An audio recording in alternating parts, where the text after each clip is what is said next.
services that cannot be provided while maintaining appropriate social distance, which is 6 feet. Further, effective at midnight tonight, all elective medical, surgical, and dental procedures are prohibited anywhere in Dallas County. Hospitals, ambulatory surgery centers, dental offices, and other medical facilities are directed to identify procedures that are deemed elective by assessing which procedures can be postponed or canceled based on patient risk, considering the emergency needs for redirection of resources to the COVID-19 response. This next one will probably be the one I'll spend a little time talking to you about. This order places a limit on the sale of toilet paper. This was done in direct consultation with the Retailers Association, and because some of us have not moved from selfishness to sacrifice, all sales of toilet paper occurring in Dallas County are now limited to 12 rolls per purchase, or if you find a package that has more than 12 rolls, you can buy that one package. You can buy 2 6-pack rolls of toilet paper for 12, one 12-pack, 3 4-packs, or if you find something bigger, then you can buy that. There won't be many bigger because people keep hoarding the toilet paper, and some people are now reselling the toilet paper on eBay. And so the manufacturers have moved to making 6-packs. It's the fastest way they can build those. And they've shown me pictures of warehouses full of toilet paper that the trucks are picking up every day and bringing out the stores. But for whatever reason, I don't think anyone's, for whatever reason, we're buying a lot more toilet paper now than we were buying before. Again, let me say this about, it's a surreal time that we live in when I'm having a press conference and spending a lot of time on toilet paper, okay? But there is not a supply chain problem with the toilet paper. Folks, we are the problem with the toilet paper. When I say we, I mean shoppers are the problem with the toilet paper. The hope of this is we'll do this for about 2 weeks, then we can relax that. But for now, effective midnight, you're going to be limited to 12 rolls of toilet paper, and that way everyone who goes to the store can go to the store and get toilet paper. And let's talk about other items in the store. Okay, I want the public to keep in mind. You've got people that it takes a heck of a lot for them to get to the store. Maybe they have to use public transportation and drive a long distance. Maybe they're a senior citizen or mobility challenged. And so when they use their hard-earned dollars and time to get to that store, and if they're older or immunocompromised, when they run the risk of going to the store, and the items that they need aren't there, that's just wrong. And so we've got to, this is the only one item, toilet paper, but we've got to move as a whole group. It's just like these other control orders. The whole lot of us, the whole group of us, have to move from selfishness to sacrifice. We have to stop taking every can of beans, everything on the shelf. All right. Another thing on the toilet paper. If you do run low on toilet paper, and we're trying to keep that from happening, especially as we move to more and more time in our homes, I want to explain this to you. When you flush tissue, Kleenex, that is not more expensive toilet paper. That biodegrades differently. Kleenex expands, it brings in water. Toilet paper disintegrates. If you flush Kleenex, your pipes will stop up, and the last thing we want is for your pipes to stop up if we're stuck in our homes, right? So I talked to plumbers who are busier than ever before because people are flushing Kleenex, because when they go to the store, they can't get toilet paper. If you have to use something other than toilet paper, and we're working hard to keep that from happening, then you need to dispose of that in some way other than flushing it. And again, that is going to be the strangest press statement that I ever hopefully will make. Okay, here's another thing. If you're using outdoor spaces like the KD Trail, you're going to have 6 foot distancing. We'll have officers, and people might be ticketed if you don't keep 6 foot distancing. The other day I talked about limits on sports, okay? We are stopping any outdoor activities that don't have 6 foot distancing. So I used an example in an earlier press conference about a pickup basketball game. You know, I know people love a good pickup game, but you can't play basketball and defend one another without being within, obviously, 6 feet. And so outdoor activities within 6 feet are also banned by this order. A couple other things I want to talk to you about.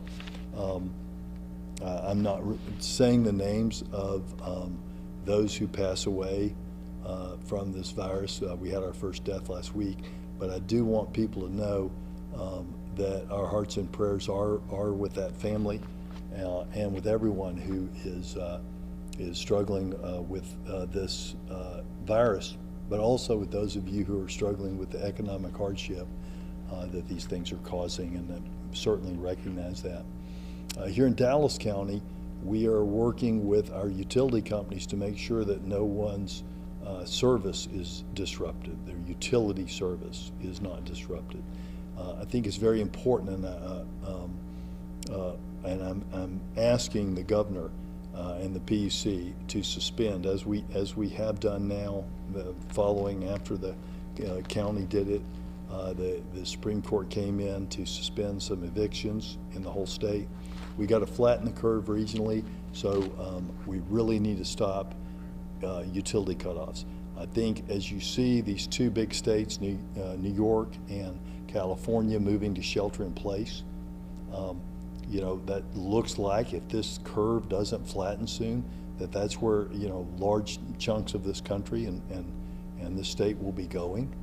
And so it's absolutely essential, if people are stuck in their homes and they can't work, that we do not cut off the electricity, gas, or water to their home. I want to give a shout out and a little bit of good news on this as well. We will receive our first shipment tomorrow from Bent Distilleries of Louisville. Bent Distilleries is the first of what I hope will be many distilleries who have stopped making liquor and started making hand sanitizer for first responders. And so tomorrow a DISD truck will go to Bent Distilleries, pick up our first shipment, bring that back to a DISD facility, and our first responders will be able to go by there and get the supplies that they need. So that is a bit of good news. The first day of the test site at the AAC went very well.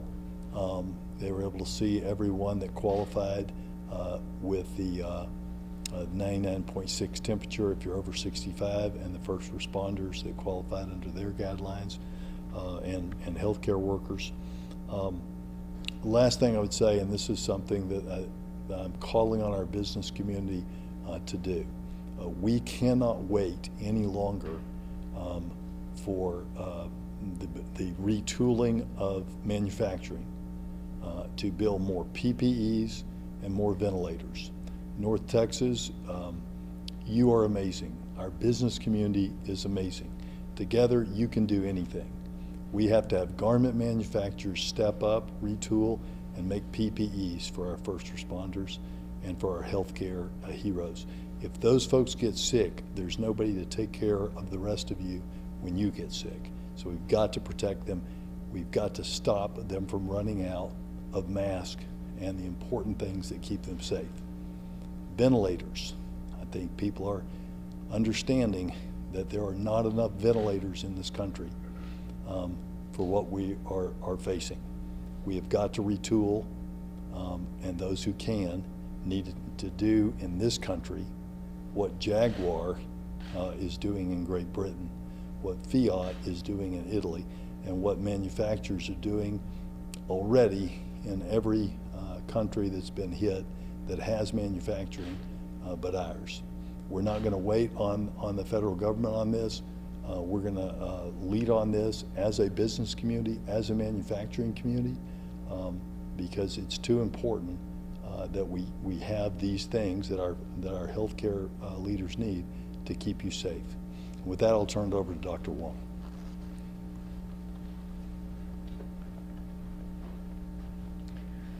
So this morning we reported 21 new cases of COVID-19 that were reported. This brings the total to 95 for Dallas County. Also, about 40%, over 40% now of our total cases have no known travel history outside of Texas or exposure, close contact to a known COVID case, suggesting then that over 40% now are due to community transmission. So these social distancing that are included in the order just are more readily apparent, the importance of it. In particular, I mentioned the having no elective medical, surgical, dental procedures. A part of that is also really, as the judge mentioned, we need to protect the personal protective equipment. We need to protect the ventilators and the usage for what may come.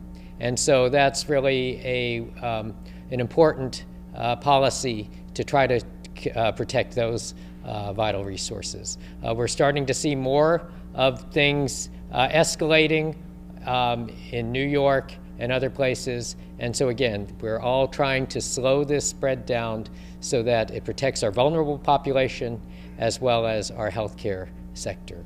So these are important actions that the judge is announcing and will protect our public health. Dr. Thanks. Judge, kind of talk about, are the new addition restrictions directly in relation to that spike of community spread, directly connected to there's 40% community spread from the 95 cases? Is that what kind of triggers you guys saying, okay, we need to further make restrictions? Well, that's let me tell you what has caused them. So when it comes to the surgical, the elective surgical procedures, once again, and as I've said before, we will not wait around to do what the clear directions that come out of the CDC. And so Dr. Birx, the person President Trump put in charge of COVID-19, made it very clear in her directives to governors. There was a meeting yesterday, I think, with a board of dental examiners, I think. They chose not to act in Texas as the CDC and Dr. Birx recommended, so we're doing it here. But let me tell you a really great thing that's happening, and I'm so proud of them. Tarrant County is doing the same thing. And that's what's got to happen to flatten the curve. We've all got to do this, right? I mean, this is a very interconnected place. If a county of 1 million people is on the sidelines, you know, and I'm not picking any particular, or a county, whatever, is on the sidelines, it makes it really hard. Tarrant County has stepped up, and we need the other counties to step up. Together we can flatten the curve, but it takes all of us. Going to give some examples perhaps on elective procedures, what those might be to the well, so Peter Bonowitz, who was up until earlier this year the chief of staff for Secretary Azar, President Trump's Secretary of Health and Human Services, has come alongside Phil Huang and I and created, I guess, a three-headed beast. And what I've asked Peter to do is make sure that our hospitals act as a unified one system command to take on this virus. And so Peter reached out to the American Hospital Association, the American Pediatric Medicine, I'm going to forget all these names, to look at how we would do that. And what we decided is we cannot legislate in an order what a professional needs to do on what is elective. So, you know, there's some things, I'll use dentistry as an example. There's not any teeth whitening, teeth cleaning, braces adjustment that is anything but an elective procedure. But what if the child's braces break and the wire is sticking through her gum? What if a person has an abscessed tooth that is swelling, that is going to cause a systemic problem throughout the body and make them more susceptible to disease? So we've got to trust our medical professionals to make those decisions. And you know, that's what 311 is for. If you work in a medical office and you're being called in to whiten someone's teeth, please let us know. We'd like to visit with your employer. Judge, have either nurses or people from Dallas County Hospital directly said to you, we don't have enough stuff, when's it coming in, or how can you guys help us? I want to talk about, we've been getting messages from people saying that they don't, different hospitals saying they don't have enough equipment. Can you speak to that? So there is definitely a shortage in the country, and there's a shortage, you know, in the Metroplex. Now, today we have the PPEs that we need, the gloves that we need today. But what we see with this, and you're seeing it already happening in California, Oregon, and New York. The curve on this spikes pretty dramatically. It replicates, and it's just like any math. If you start multiplying and doubling things, it gets to be a big number quickly. So we have enough for today, but if we don't retool now, Stephen, if we don't do it right now, because other countries have already been doing it, we have something called the Defense Production Act that the president signed, but lobbyists prevailed to keep them from doing that. I don't have the power to order our automobile plants to start making ventilators. The hope is that working together, I know our manufacturers care about this community. They live here, right? They want to help this community. So working together, we're going to find some manufacturers in this community. We're going to make those masks, and we're going to make our own ventilators because we're going to have to. There's a shortage, and that's what we're going to have to do. Have those conversations already started? Yes, they have already started. The Dallas Chamber of Commerce is helping with that. As I pointed out, I brought people in from the community to work on this, as well as the great people that work on this day to day.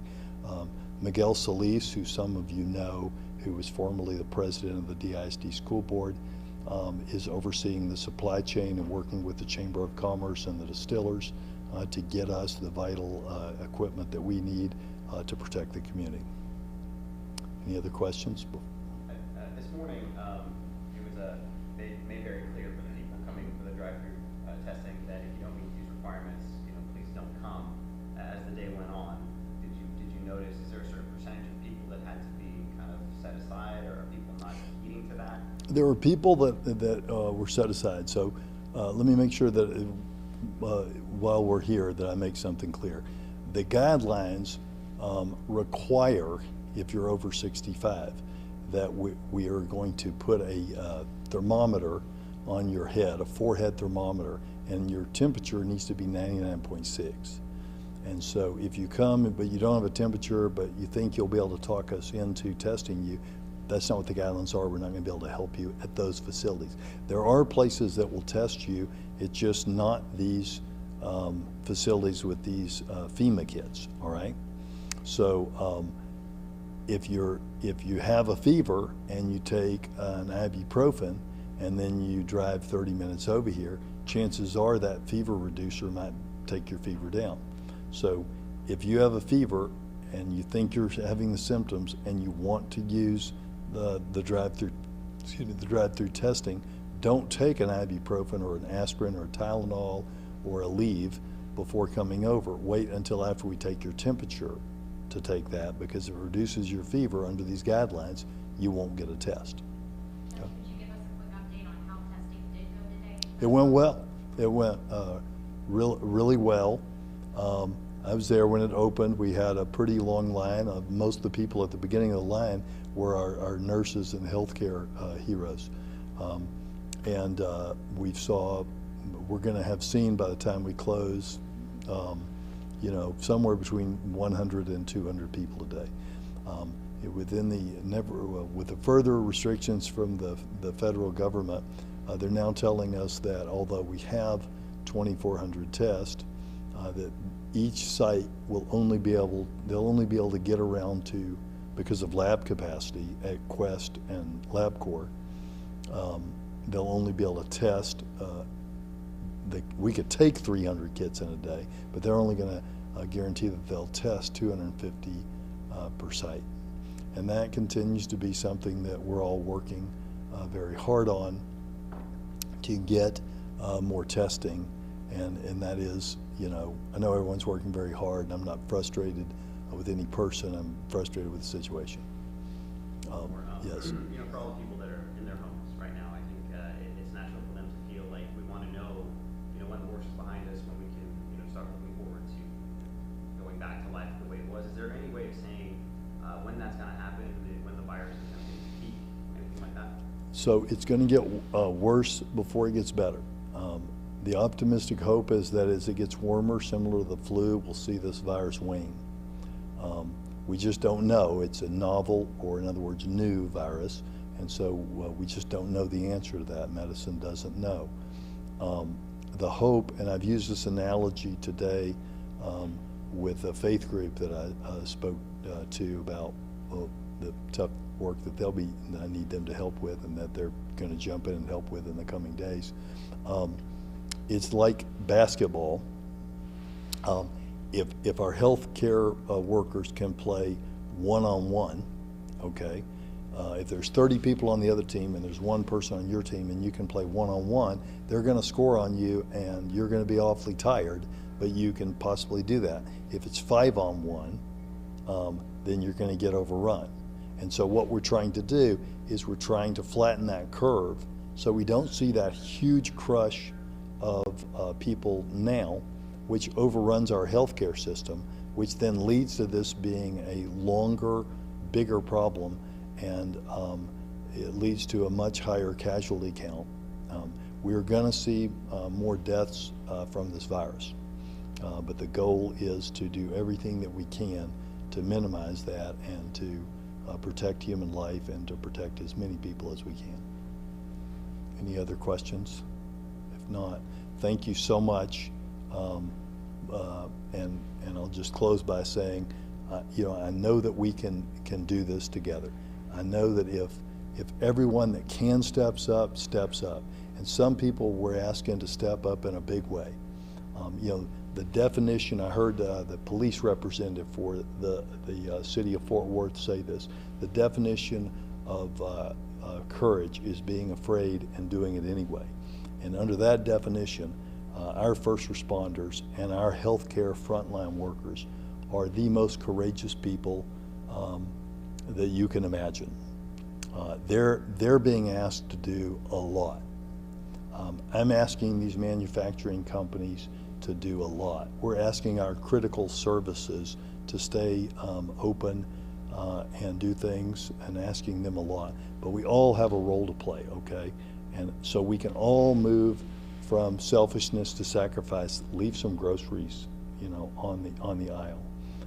And we can all exercise smart personal responsibility decisions like the vast majority of you are doing. And we can all continue to speak to our leaders that we have to move faster.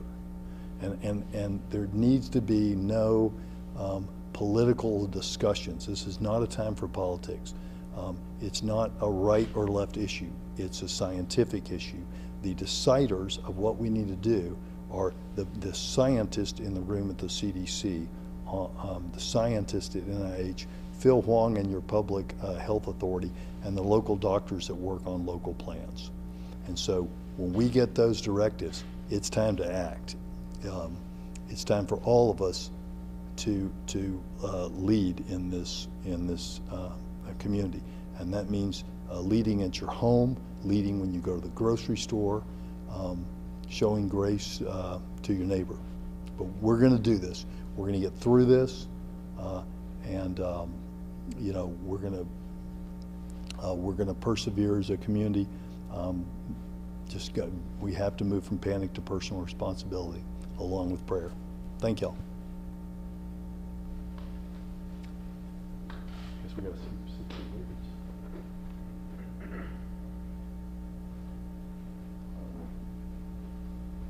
Go that way, so I can see words.